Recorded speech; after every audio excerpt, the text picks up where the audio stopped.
Could the corona crisis eventually be good for the environment? In Italy, where people have been living in lockdown for weeks, traffic has nearly stopped and nitrogen dioxide levels have clearly dropped. And another study suggests that Germany might even reach its climate goals as the corona lockdown causes the economy to produce much less CO2.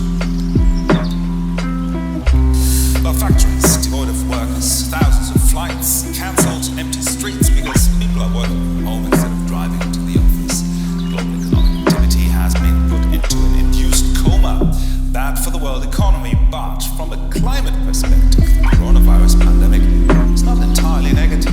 Environmental activists might actually rejoice. Measures have been implemented immediately and drastically cut emissions, measures that otherwise would have taken years to come into effect. Thick smog has given way to blue skies. Thanks to closed factories, reduced capacity power plants and fewer cars on the roads, Beijing's residents have been enjoying some unusually fresh spring air. And they're not alone. The air in Europe is better too. Depending on how long the crisis goes on for, the Agora think tank estimates that Germany's greenhouse gas emissions could be 40% lower this year than last. Tourist hotspots are also enjoying some respite. Venice, normally bustling with over 20 million tourists each year, is virtually empty. The water in its many canals, usually dull and murky as a result of the many boats, is suddenly clear. Aircraft are responsible for around 7% of global greenhouse gas emissions, but the booming business is currently very unbooming. International flights have been reduced to a minimum. German carrier Lufthansa, for example, has cut 90% of its long-distance flights. In many countries, lockdowns are set to continue for some time. Others are on the threshold of theirs.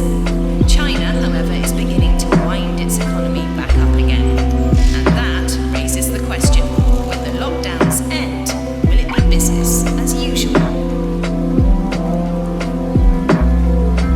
We need to go back to what we were doing before, but in a different way. It's really difficult to talk about silver linings or to kind of celebrate these lockdowns, because of course we're in the middle of a pandemic and this is a much more urgent crisis than the climate crisis that we're also living under. You can understand people celebrating this partially, particularly when we talk about air pollution. Now, air pollution is one of the world's most deadly killers.